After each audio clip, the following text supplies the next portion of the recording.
Добрый день, уважаемые коллеги. Надеюсь, нас много в сегодняшний день. И все, кому интересны проблемы экологического воспитания, формирования экологической культуры на сегодняшний день, я так думаю, что все сейчас прильнули к экранам ваших устройств, да, технических. Коллеги, разрешите представить первых сегодняшних гостей. Это представители детского сада номер 88 города Сыктывкара. Мартюшевская Татьяна Валерьевна, старший воспитатель, Гудзима Елена Александровна, воспитатель, и Власова Ирина Сергеевна, воспитатель. Сегодня они поделятся своим опытом работы по эффективным формам в экологическом воспитании и как наполняются экологические центры в их детском саду. Давайте послушаем, потом можете задавать вопросы, если у кого-то такие возникнут. Спасибо. Добрый день, уважаемые коллеги. Сегодня мы на вебинаре поговорим с вами об организации работы по экологическому воспитанию детей дошкольного возраста. Кратко поговорим об эффективных формах и методах, которые применяются в детском саду, а подробно остановимся на организации и наполнении центров природы для младшего и старшего дошкольного возраста. На сегодняшний день экология считается наукой, помогающей людям выживать и делать комфортной и оптимальной их среду обитания. Экологическое воспитание детей дошкольного возраста — это целенаправленный, организованный, систематичный и последовательный педагогический процесс формирования системы экологических не только знаний, умений и навыков, но и взглядов, убеждений, а также нравственных качеств, которые обеспечивают становление и развитие у личности ребенка, ответственного отношения к природе и становлению универсальной личности.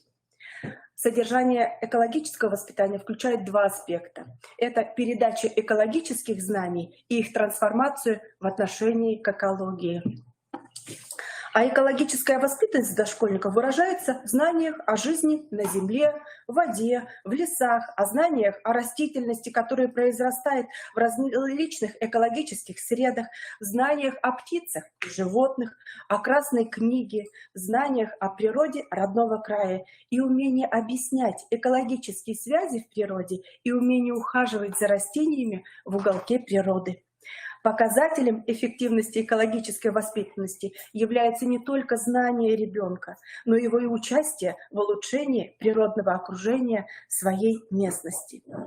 А основная цель экологического воспитания детей дошкольного возраста можно назвать так: это формирование базовых основ экологической культуры и правильного отношения детей к природе и к окружающей среде. Задачи по экологическому воспитанию дошкольного возраста могут реализовываться с помощью таких форм и методов. Вот сейчас я вам немножечко расскажу о самых распространенных и интересных формах работы с детьми дошкольного возраста. Это и различные экологические марафоны, викторины, КВН. Эта форма очень близка для детей старшего дошкольного возраста, и с удовольствием присоединяются к этим викторинам и КВНам также родители воспитанников.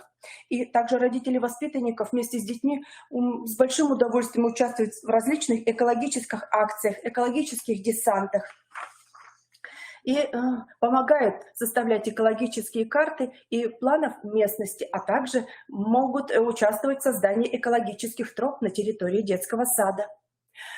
Детишки с удовольствием принимают участие в организации экологических выставок и экспозиций. И очень интересно, когда в детском саду создаются экологические музеи, куда дети могут прийти посмотреть не только на какие-то растения и животные, которых нельзя содержать в группах, а детишки могут посмотреть на рыбки или каких-то животных или птиц в этом экологическом музее.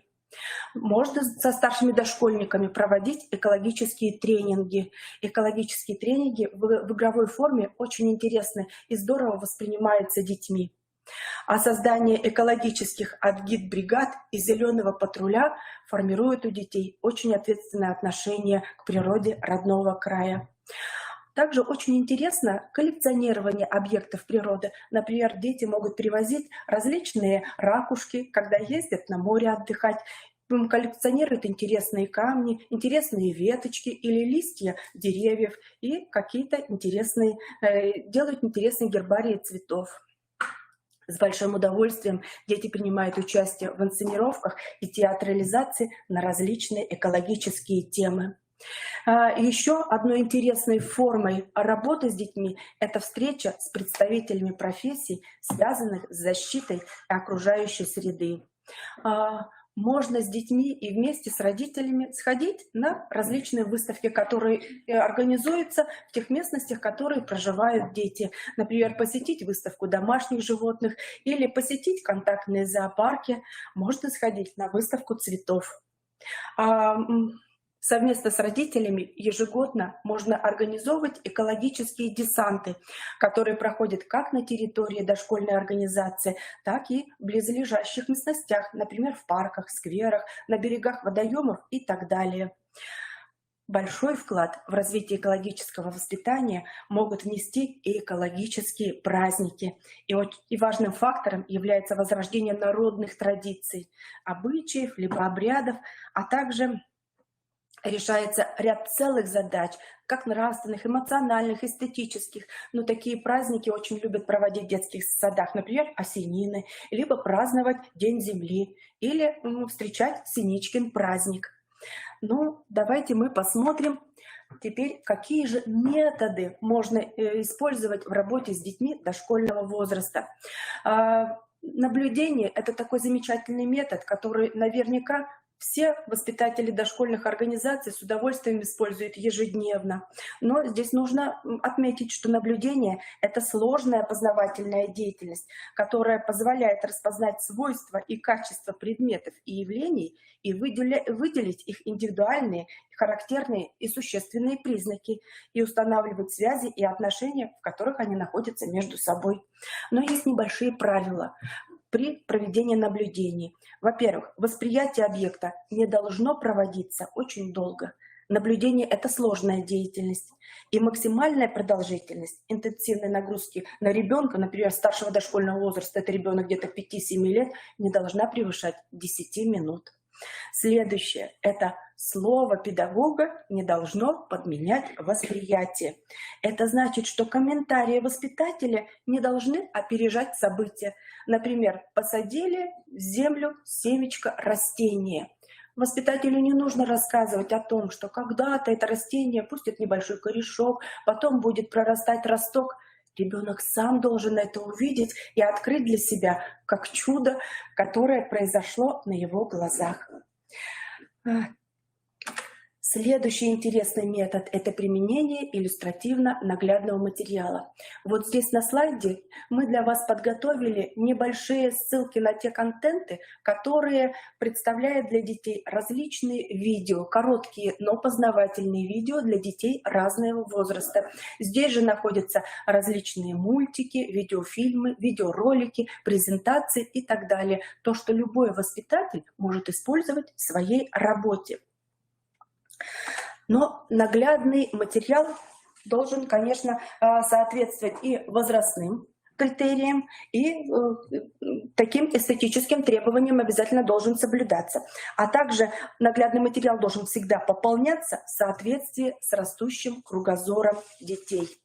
Вот что сюда может входить? Это изображения красивые и захватывающие дух. Это, например, явления неживой природы, такие как иней или морозные окна, или звездное небо. Это может быть извержение вулкана или гроза. Сюда можно отнести и пейзажи различных климатических зон, таких как тропический лес, пустыня или ледяная Арктика.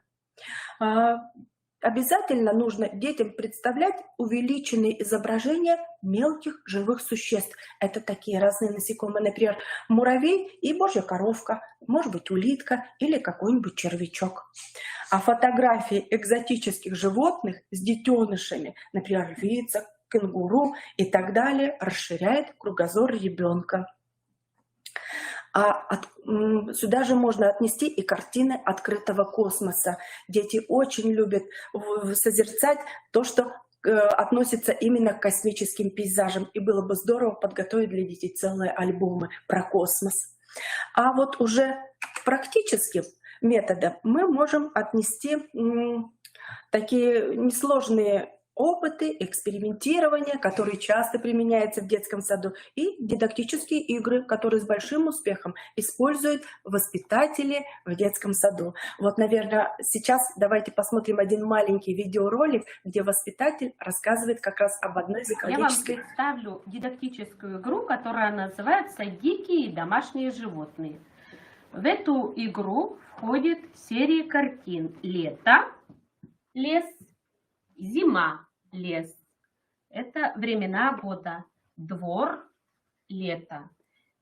Вот эти большие две картинки. И сюда еще входят маленькие карточки, сами домашние животные, которые цепляются на липучках.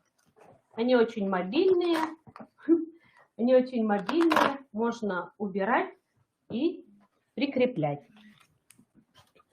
Эти дидактические игры нужны для формирования умения детей классифицировать диких и домашних животных, а также умение классифицировать место проживания, двор и лес, домашние животные и дикие животные.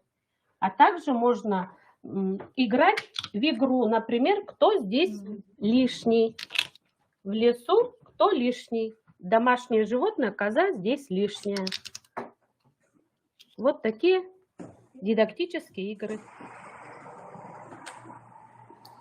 Ну что ж, конечно, игры, экспериментальные особенно игры, могут быть совершенно разными. Например, можно убедиться в достоверности каких-то физических и природных явлений. Например, такая игра «Тонет и не тонет». Можно поиграть, особенно с малышами, в мыльные пузыри. А со старшими дошкольниками уже сделать можно несложные растворы. И поиграть в такую игру-загадку: в какой воде легче плавать. Ну что ж, и в старших группах можно использовать так же, как и словесные игры экологического воспитания, можно использовать игры подвижные, можно использовать игры путешествия. Дети в старшем дошкольном возрасте с удовольствием могут путешествовать также и по экологическим тропам. А теперь давайте посмотрим на следующий метод. Это моделирование. Я думаю, что моделирование очень прекрасно знакомо детям с самого младшего возраста. Моделирование в экологическом образовании дошкольников рассматривается как совместная деятельность воспитателей и детей по построению, то есть это выбор или конструирование различных моделей. Например, цель моделирования в экологическом воспитании дошкольников – это обеспечить успешное усвоение детьми знаний об особенностях объектов в природе, их структуре, связях и отношениях, а также между существующими, между ними взаимосвязями. Вот давайте мы сейчас с вами посмотрим тоже два небольших видео с очень простенькими примерами моделирования. Перед нами макет дерева 4 сезона. По весне у нас просыпается медведь, выходит он из берлоги. Дальше наступает у нас знойное лето. Летом у нас появляется больше зелени, больше травы, мха, и животные активно начинают набирать массу. Наступает золотая осень. У нас дерево начинает сбрасывать листья, леса окрашиваются ярко-рыжий цвет. Затем следует у нас Холодная зима. Зимой у нас ходят волки, зайчики появляются в белых шубках и ждут наступления очередной весны. Так, и еще одно видео посмотрим. Данная игра сделана из бросового материала. Вот здесь обычные крышки, на котором изображен ствол дерева вместе с ветками. И к ним сделаны такие вот. Здесь, допустим, листики. Это у нас осень. Это у нас зима. Также есть из пластиковых стаканчиков такое же дерево. Мы накрываем другим стаканчиком, на котором изображены листья. И получается у нас время года лето. Здесь зима. также меняем, получается, осень или весна. Дети могут загадывать друг другу загадки, а могут играть в свободной форме. Ну что ж, еще об одном методе, который очень знаком, наверное, всем педагогам дошкольного образования, это метод проектов. Я думаю, что каждый педагог хоть раз в жизни самостоятельно, либо совместно с родителями и с детьми составляли эти проекты и реализовывали их. Хочется отметить, что с помощью проектов дети могут копить опыт и повышать знания как с помощью других взрослых, так и самостоятельно. И здесь обучение все происходит в исследовательском формате. И проектная деятельность делает детей дошкольного возраста любознательными и активными. Ну, такие яркие примеры проектов. Это, например, «Поможем птицам зимой», когда совместно с родителями можно изготовить кормушки, развесить их на территории детского сада или на территории близлежащего парка, и ежедневно ходить и подкладывать ту еду, которую предпочитают определенные птицы. Можно провести такой интересный проект со старшими дошкольниками, например, «Каким был мир раньше?». Или, например, можно, опять же, про космос сделать замечательный проект, посредством которого дети подчеркнут очень много знаний о нашей Вселенной. Конечно же, «Русская зима» или просто проект «Зимние забавы» доставит большое удовольствие детям не только в составлении этого проекта, но и в его реализации. Ну и, конечно же, отдельно хочется остановиться на развивающей предметно-пространственной среде детского сада, на центрах активности. Конечно, в каждом детском саду, в каждой группе есть центр природы. Центр природы может быть представлен уголками природы и разнообразными игровыми уголками и так далее и тому подобное. Хочется отметить, что очень интересно, когда у центра или уголка природы есть свое название. Но среди таких названий, например, для малышей это может быть «Окошко в природу», а для старших дошкольников можно уже выбрать такие немножечко сказочные или немножко романтичные названия, например, «Королевство тайн природы» или «Волшебный мир природы». А также можно уже такие более взрослые, что ли, названия: «Клуб защитников природы» или «Зеленая планета». Наполнение центра природы, наполняемость центров природы и необходимым материалом будет зависеть как от возраста детей, так и от требований той программы, которая реализуется в дошкольной организации. Но есть основные требования к уголку природы в детском саду. Ну, во-первых, центр природы должен быть ярким и красочным и привлекать внимание детей. Обязательно безопасность должна быть, то есть стеллажи и полки должны быть закреплены очень прочно. Давайте посмотрим, что еще должно быть в центре природы. Это, конечно, календари природы. Они бывают самыми разными. Это календарь наблюдений за погодой, за птицами, за ростом растений, а также график дежурства или уголок дежурства по природе. Так, ну что ж, есть, конечно, небольшие требования, как фиксировать данные в календаре природы. Я думаю, что воспитатели младших и старших групп прекрасно знают, что если малыши выбирают только какое-то время года на календаре, что совместно с воспитателем могут отметить, идет ли дождь или светит солнышко, то уже старшие дошкольники более ответственно относятся и более точно фиксируют данные в уголке природы, те, которые они могли наблюдать либо самостоятельно, либо в совместной деятельности со взрослым.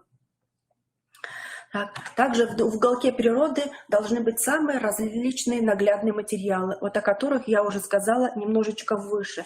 А теперь давайте мы немножко поговорим о тех растениях, которые могут быть в уголке природы. Вот на слайде представлены те растения, которыми можно комплектовать уголок природы в соответствии с возрастом ребенка. А ниже дана ссылка, где вы можете взять некоторые паспорта для растений, чтобы знать, как ухаживать за этим растением правильно. А мне хочется ответить, что, в общем-то, в детском саду недопустимо пребывание ядовитых растений, хотя иногда нам очень нравятся, например, такие растения, как диффенбахия, спатифилум или кротон, у них красивые листики, но тем не менее эти растения очень ядовиты для детей и могут вызывать как воспаление дыхательных органов, так и ожоги на кожной поверхности. И, конечно же, не допускается в детском саду растения, которые имеют колючки либо шипы. Но еще хочу сказать, что бывает так, что некоторые дети очень аллергичные, и у них бывает аллергия. Как родители думают, что аллергия на какие-то растения, которые, например, цветут. Но на самом деле пыльца очень редко вызывает аллергию у детей. Зачастую негативные проявления могут появиться потому что за цветком неправильно ухаживали. Например, в земле появилась плесень, либо какое-то удобрение применяют, которое необходимо, может быть, отменить применение этого удобрения в детском саду, так как оно может вызвать аллергию у ребенка. Хочется отметить, что все цветы для детей должны располагаться на уровне глаз. Но, конечно, это не всегда возможно. Нужно стараться, чтобы те растения ребенок, за которыми, может быть, наблюдает и ухаживает, находились на уровне его роста или на уровне его глаз. Очень много материала в уголке природы, которые подходят как раз для экспериментирования или различных игр с природным материалом. Я хочу сказать, что все они должны храниться в отдельных контейнерах, и этого материала должно быть достаточно на небольшую группу детей. Также все атрибуты для труда, для ухода тоже должны быть качественными, сделанными из материалов доступными и разрешенными для использования в детском саду. И все материалы должны быть эстетичными, все материалы должны быть красивыми, чистыми и тоже располагаться в определенных контейнерах. Ну, а теперь я хочу в завершение сказать, что для анализа того, как организуется у вас центр природы, как организуется уголок природы, необходимо несколько таких параметров. Первое — это доступность для детей. То есть все, что расположено в уголке природы, оно должно быть доступно для детей. Второе — это, конечно же, безопасность. Эстетическое оформление, о чем я сказала выше, соответствие материалов, всех объектов, которые расположены там, не только санитарным нормам и требованиям программы, но и возрасту детей. И, конечно же, весь материал должен быть разнообразным и очень функциональным. А более подробно об особенностях организации Центра природы в старшем дошкольном возрасте вам расскажет Елена Александровна. Передаю ей слово. Добрый день, уважаемые коллеги. Как сказала Татьяна Валерьевна, конечно, без Центра природы невозможно формирование грамотной, компетентной личности ребенка. Важным компонентом этой среды является и уголок природы, как можно сказать по-другому, центр природы, который должен находиться в каждой группе. Пространство группы должно быть наполнено предметами, материалами, объектами, стимулирующие познавательную деятельность, дающие простор к исследованиям и побуждающие к творчеству. И как вы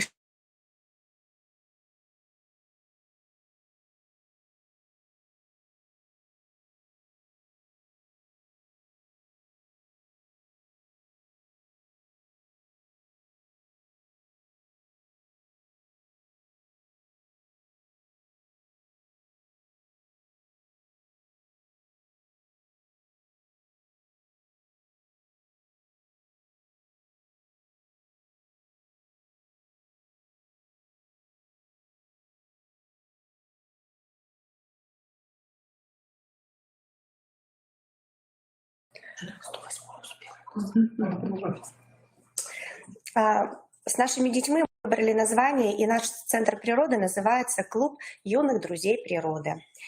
Он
Амазонская лилия. Он не любит очень яркое солнце, потому что у него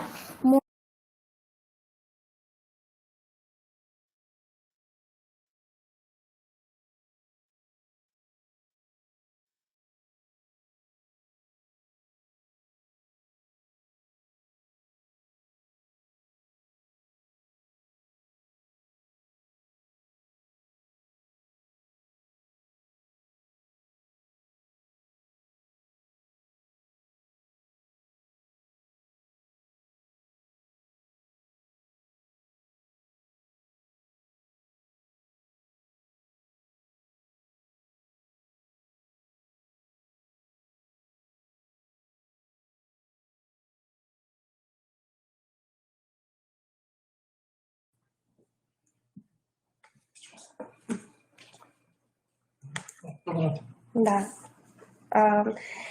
Круг познавательных интересов возрастает у старших дошкольников, и в Центре природы необходимо уже... Мгм. Вот тут мы видим труд детей, дежурство в природе с утра. листики. Он не любит очень много воды, и для этого его надо поливать не так уж и часто, но... Умеренно, надо да? Мгм. А почему ты протираешь листочки? потому что они вдруг могут запылиться. Мгм. А что, растение? Не погибло. И хорошо дышала еще, да? Мгм. А может, кисточкой нужно обработать? Или все-таки тряпочкой? Так, а ты что делаешь? Это как фиалка, она не любит полива. Мгм. Поэтому поливают ее как? Горшочек. В поддон, да? Подгон. Мгм. А что ты делаешь щеточкой? Я убираю пыль, Пыль? А почему щеточкой, а не тряпочкой? потому что у него листики Что на листиках? шершавые. Ну, ворсинки, да? Мгм.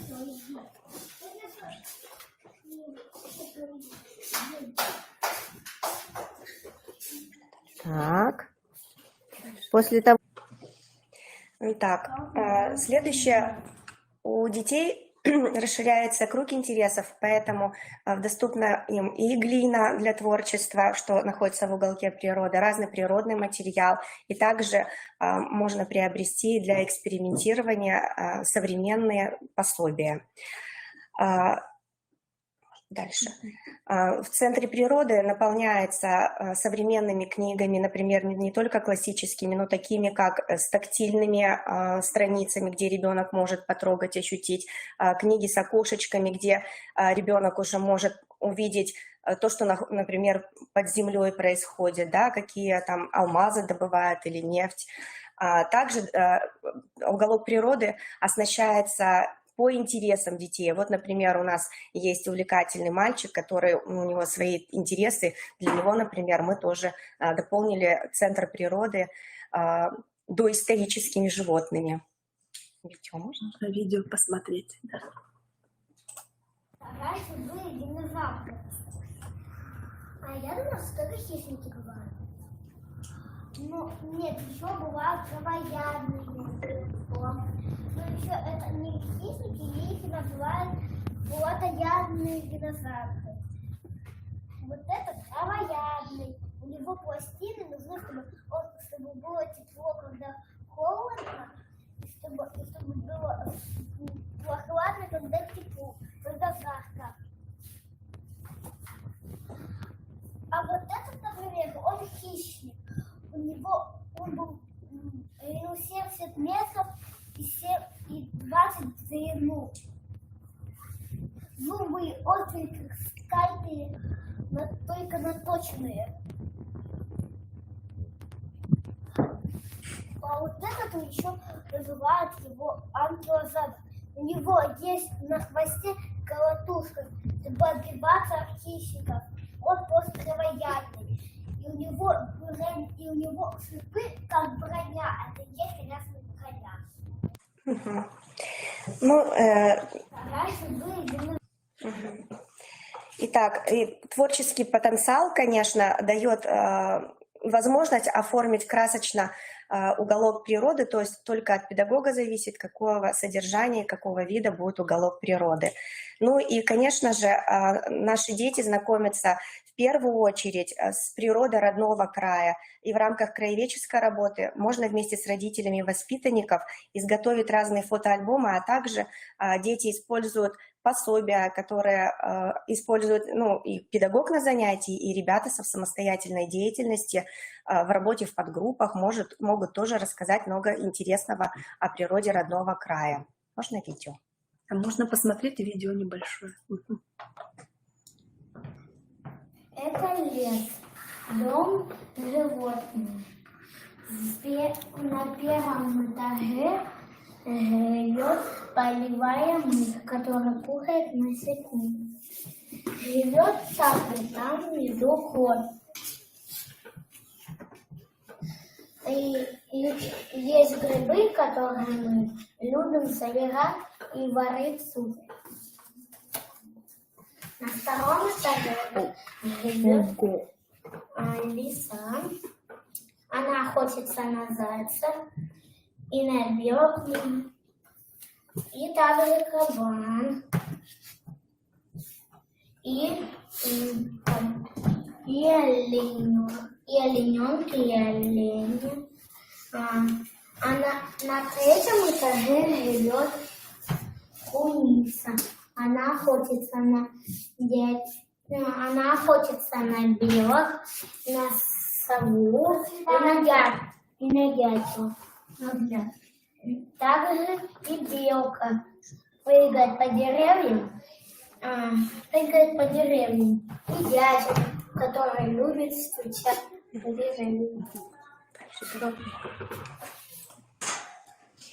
Так, и, конечно же, дети не только самостоятельно фиксируют наблюдения, но и у нас есть... Перелистнули немножко, ну ладно, да. Обратно вернемся сюда, так. Да. Обязательно должна помещена быть Красная книга Республики Коми, а также, конечно, Красная книга России. Ну а сейчас я передаю слово Ирине Сергеевне. Она расскажет о младшем дошкольном возрасте. Уважаемые коллеги, добрый день. Для начала реализации задач экологического воспитания детей младшего и среднего возраста большое значение имеет природное окружение в детском саду, чем очень помогают центры природы во всех группах, правильно и ярко оформленные, дающие возможность постоянного непосредственного общения с природой, организация систематических наблюдений за природными явлениями и объектами, приобщение детей к регулярному труду. Цель воспитателя в экологическом развитии детей – это воспитание осознанного, правильного отношения к природе, формирование у них основ экологического сознания.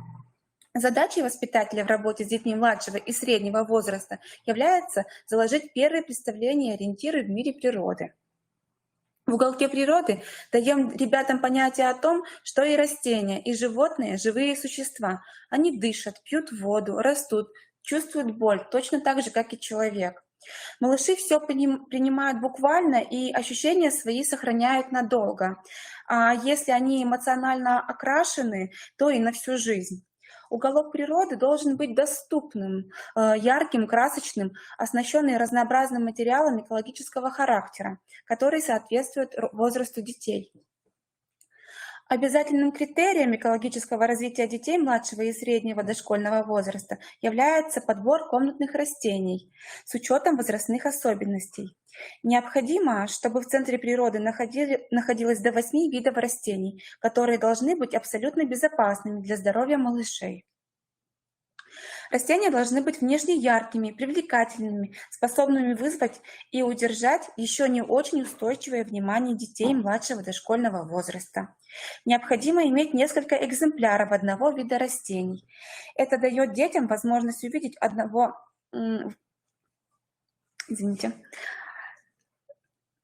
Это дает детям возможность увидеть в объектах не только общие, но и индивидуальные признаки, подводит ребят к пониманию разнообразия и неповторимости живых организмов. При размещении растений учитывается и эстетическая сторона. Уголок природы должен радовать глаз, украшать интерьер групповой комнаты. Также важно, чтобы в уголке природы находилось привлекательное оборудование по уходу за растениями, такое как фартуки, тряпочки, леечки, грабельки, палочки для рыхления и клееночка обязательно. Начиная со второй половины года в средней группе начинаем приобщать детей к дежурству в уголке природы под наблюдением воспитателя. С младшего дошкольного возраста каждый ребенок должен принимать участие в труде, выполнять несложные обязанности дежурного, поливать цветы, рыхлить землю, протирать листья от пыли. Дежурство в уголке природы воспитывает у детей такие качества, как трудолюбие, дисциплину, аккуратность. Благодаря этому дети становятся более уверенными в своих действиях. Согласно программе ФГОС, начиная с групп младшего дошкольного возраста, необходимо создание и ведение календаря природы и погоды для ознакомления детей с природой и природными явлениями. Наличие календаря природы обеспечивает наблюдение за природными явлениями, знакомить с характерными особенностями следующих друг за другом времен года и теми изменениями, которые происходят в связи с этим в жизни и в жизнедеятельности взрослых и детей. Для детей младшего и среднего возраста календари природы должны быть яркими, с красочными изображениями животных и растений, стенды, которые всегда привлекут внимание детей и будут стимулировать их процесс обучения, как правило, содержит следующую информацию о сезонах – зима, лето, весна, осень, днях недели, природных явлениях. С помощью педагога и календаря наблюдений дети с раннего возраста научатся замечать изменения в природе, научатся узнавать и называть время года. Необходимо также оборудовать зону для несложных экспериментов с песком и водой, где будет размещена песочная мельница, всевозможные формочки, штаммы для печатания следов на песке, лопатки, грабельки, мелкие игрушки для закапывания и отыскивания, сосуды для переливания, плавающие игрушки. У детей вызывает интерес не только сам процесс экспериментирования, но и причины, которые вызвали тот или иной результат. Достаточно серьезную проблему для детей младшего дошкольного возраста представляет усвоение правил поведения в природе.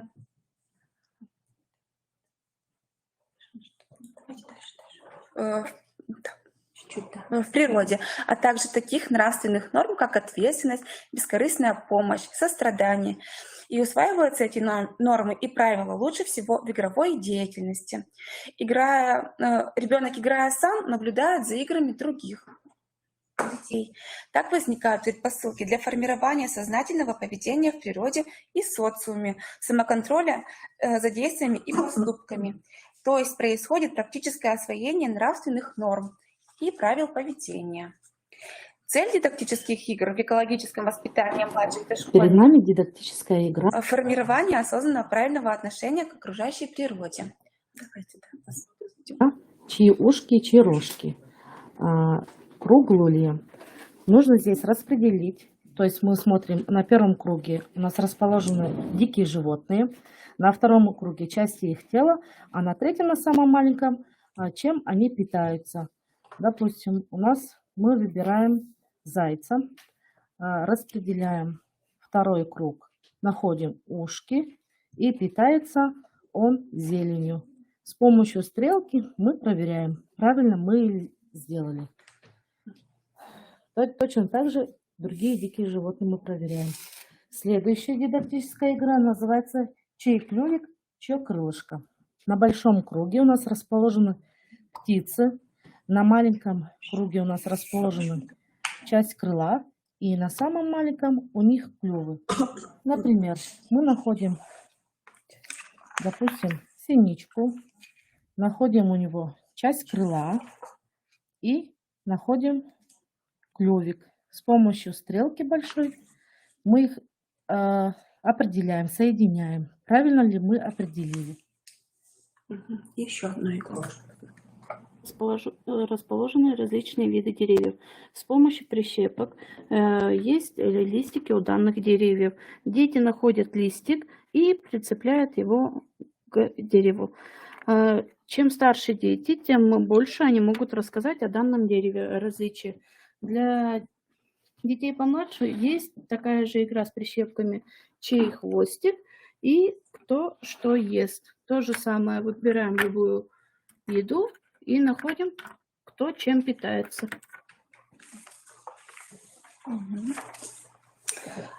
Таким образом, уголок природы является необходимой и важной частью развивающей среды детского сада.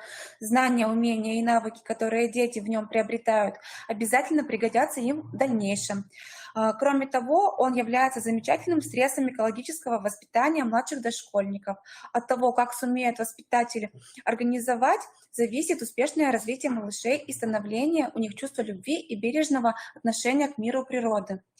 Экологически культурного ребенка может воспитать экологически грамотный и культурный человек. Воспитатель должен обладать экологической культурой и владеть рядом педагогических умений. Надеемся, что данная информация вам была полезна, и вы в дальнейшем сможете использовать ее в вашей работе. Спасибо. Уважаемые коллеги, если у вас появились какие-то вопросы, вы можете их задавать. Мы с удовольствием на них дадим ответ.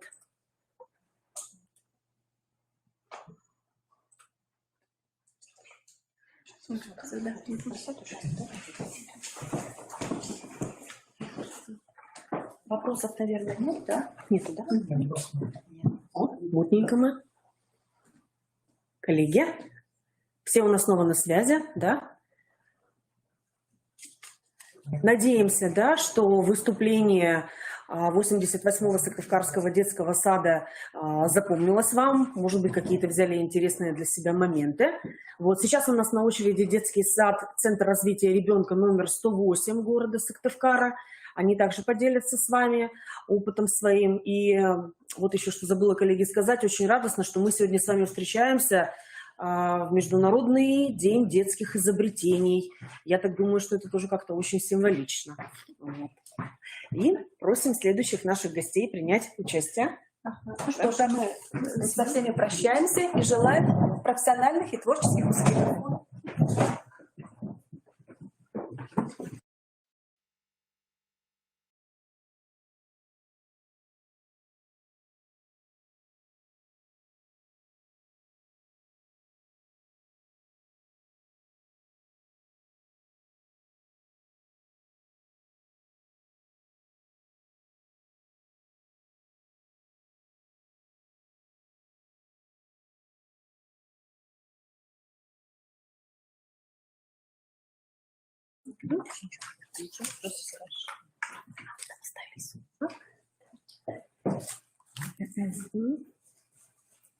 Коллеги, мы снова все здесь.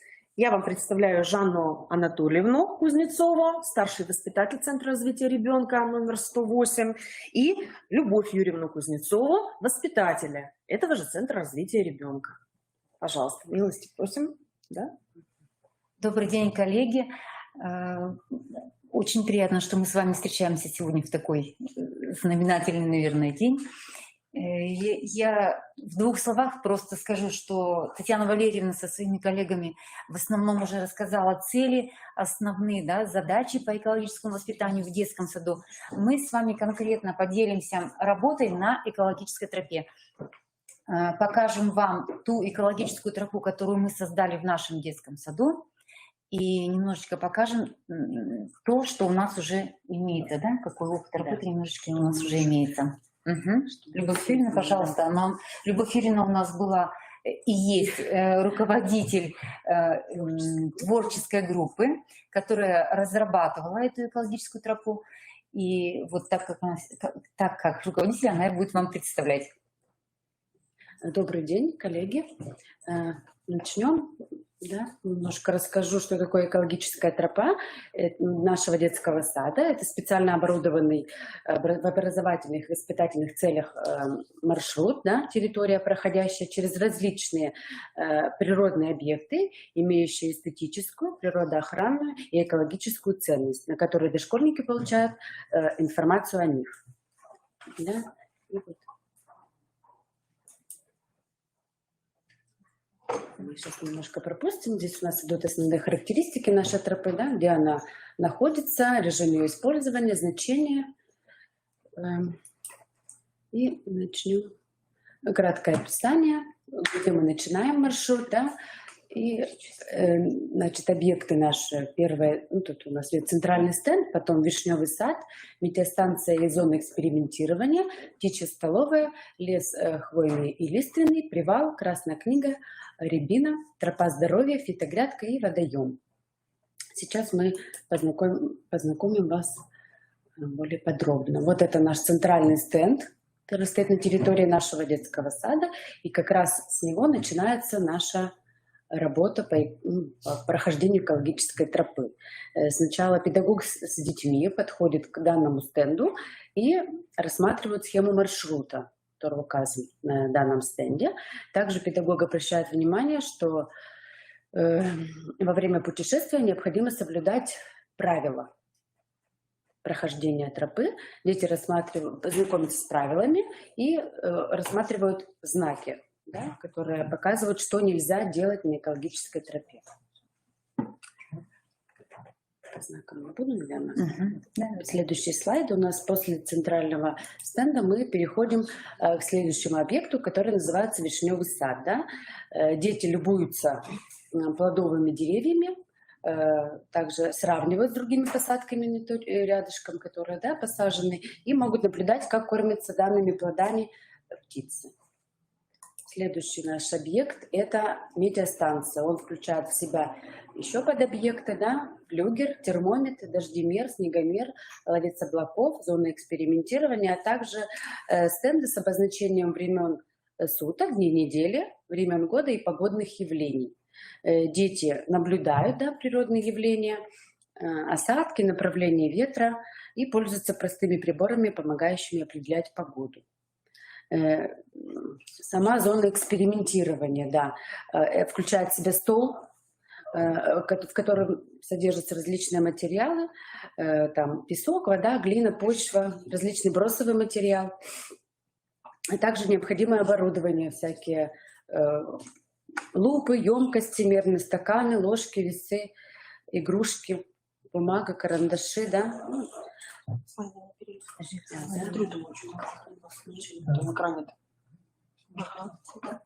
Ага. И также есть картотека, да, с опытами и экспериментами, которые педагог берет с собой, и для подходящего возраста деток, да, он использует 1-2 опыта или эксперимента, и с детками потом можно это все зарисовать. Также дети расширяют и уточняют знания о свойствах объектов живой и неживой природы: вода, песок, глина, семена, листья, шишки. Проводят совместно с взрослыми опыты и эксперименты. Следующий у нас объект идет. Это объект птичья столовая. Дети наблюдают за птицами, которые прилетают к кормушке в разное время, слушают их пение, отгадывают загадки о зимующих птицах, узнают их на картинках, подбирают питание, да, то есть у них там идет картинка птицы, изображение птицы, и детки подбирают то, что какая птичка что ест. Также педагог обращает внимание детей на кормушки, поилки, да, беседует с детьми о птицах, их особенностях, о том, чем они питаются, о том, как человек может помочь птицам в данный период времени года, да, предлагает насыпать также корм, поучаствовать, да, наполнить водой поилки и помогает сформулировать детям правила поведения на птичьей столовой, что, как нужно себя вести. Следующий.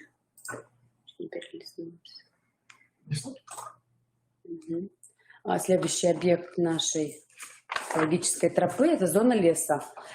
Объект включает разные породы деревьев смешанного леса: сосна, ель, кедр, голубая ель, береза, рябина, осина, ольха, липа. Также сюда входит привал, где детки могут пойти отдохнуть, да, пень с муравьем, туристическая тропа и паук на паутине. Вот уже вопрос, как лес облаков, это что?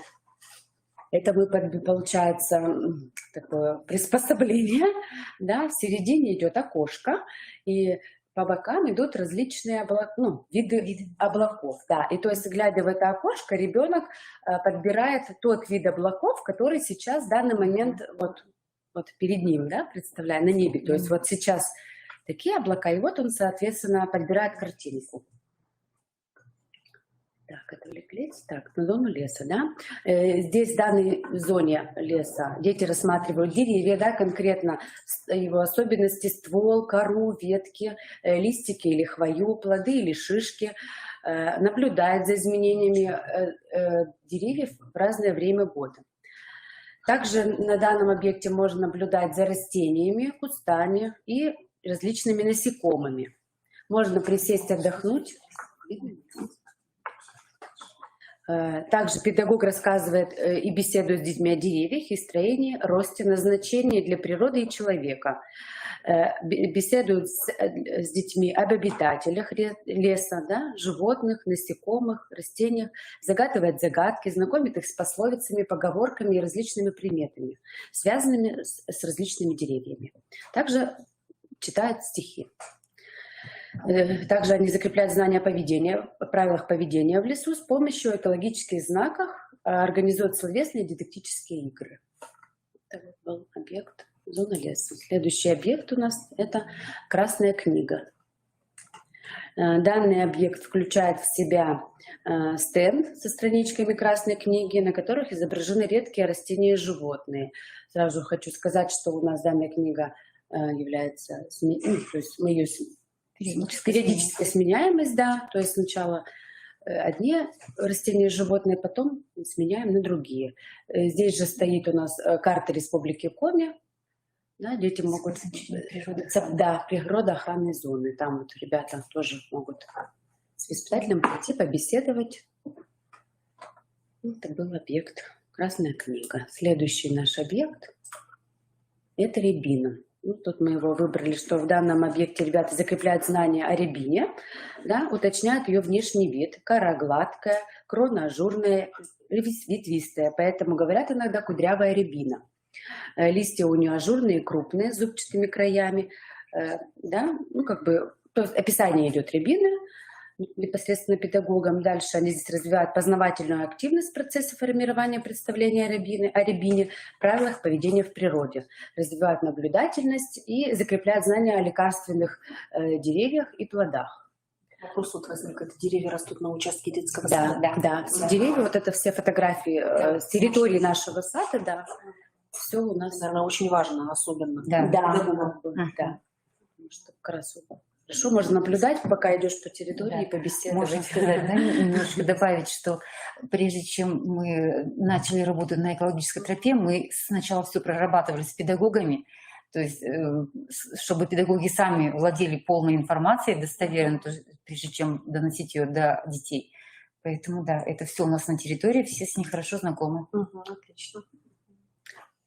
Следующим нашим объектом является тропа здоровья. Она расположена на нашей спортивной площадке. Да, и хочется сказать, что вот тропа здоровья — это набор экологически чистых материалов с различными поверхностями, да, то есть небольшие такие контейнеры, заполнены разнофактурными материалами природными: песок, березовые ольховые спилы, еловые шишки, речные камешки и трава. Тропа здоровья позволяет проводить профилактику и коррекцию, да, здоровья детей в игровой форме. Упражнения с использованием природных материалов помогают детям укрепить свое здоровье. Да? То есть ходьба по разным рельефным поверхностям, например, с дыхательной гимнастикой, хождение босиком по траве, принятие солнечных воздушных ванн с одновременным выполнением общеобразовательных упражнений и упражнения на осанку и закаливание. Так, вот. Это тоже наша уже оборудованная, да, тропа. И следующий объект — это объект фитогрядка. Да, дети тут рассматривают мини-грядки с различными культурами, наблюдают за их ростом и развитием, приобретают практические навыки ухода за растениями. Также хочу сказать, что различные растения у нас находятся по территории детского сада, не только конкретно на фитогрядке, да, и то есть по ходу прохождения экологической тропы мы рассматриваем еще данное растение уже по периметру. Каждое растение обозначено. Да, у нас стоят таблички, да, и то есть дети могут сравнить с тем, что у нас на табличке изображение, и само растение, да, живой вид. Также детки беседуют с педагогом о том, как надо ухаживать за растениями, да, какие нужны инструменты, помогает сделать выводы о взаимосвязи состояния растений и динамики их развития с благоприятными и неблагоприятными условиями. Так, вот это еще у нас есть. Как раз вот наша фитогрядка, да, растения, которые у нас посажены на ней. И следующий наш объект – это объект водоем. Искусственно созданный водоем. Да, это как у нас планировалось. Дети рассматривают искусственный водоем с растениями вокруг водоема, насекомыми, улитками, живущими в воде, альпийскую горку с различными видами растений, фигурки, лягушки, цапли, утки. Наблюдают за изменениями живых объектов природы, отгадывают также загадки, беседуют. Педагоги используют иллюстративный материал, да, и беседуют об обитателях водоема пруда, растения, животные, насекомые, которые там обитают. И вот наш уже непосредственно наш водоем, который не хочет. Вопрос. А вот вопрос пока. Мы потом на него ответим. В конце. Вот это уже непосредственно наш водоем, да, который был создан при создании экологической тропы. Вот.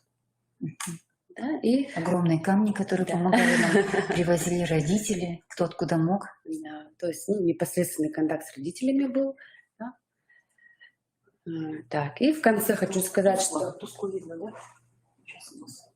в конце маршрута, да, вот это был последний как бы объект наш, и в конце маршрута педагог с детьми возвращается к тому же центральному стенду, откуда они начинали свое путешествие, где они рассказывают хозяину тропы, то есть он у них спрашивает, где они побывали, что они узнали нового, благодарит их за соблюдение правил поведения на тропинке, за доброе и заботливое отношение к природе, да, и приглашает их посетить данную экологическую тропу в следующий раз.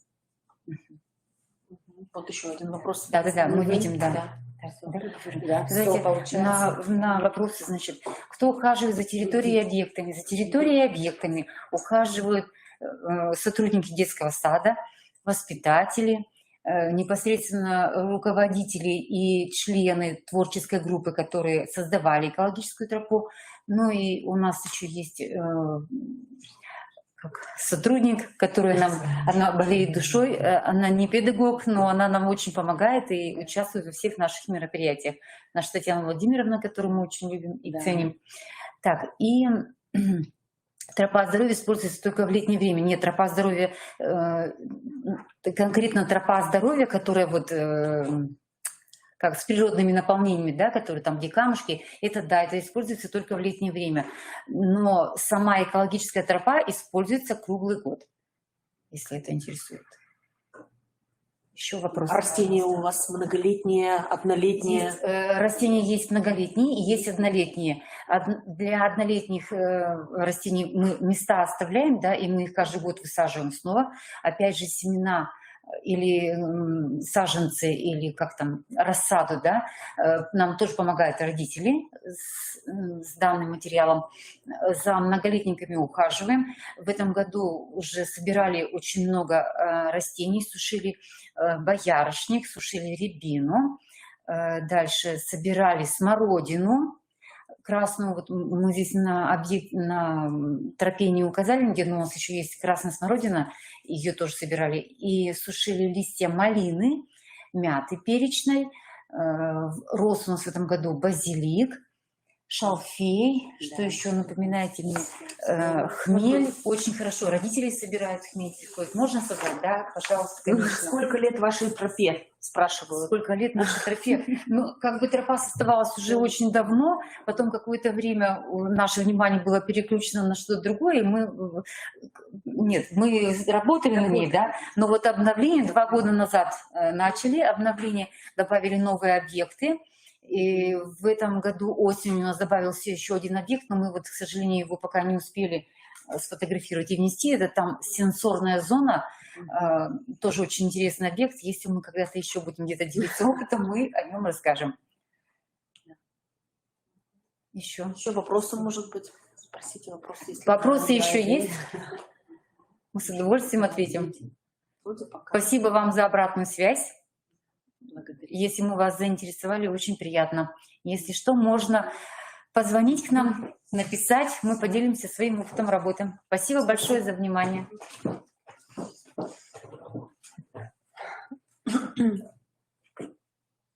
Коллеги, я так думаю, что мы поблагодарим всех наших участников сегодня.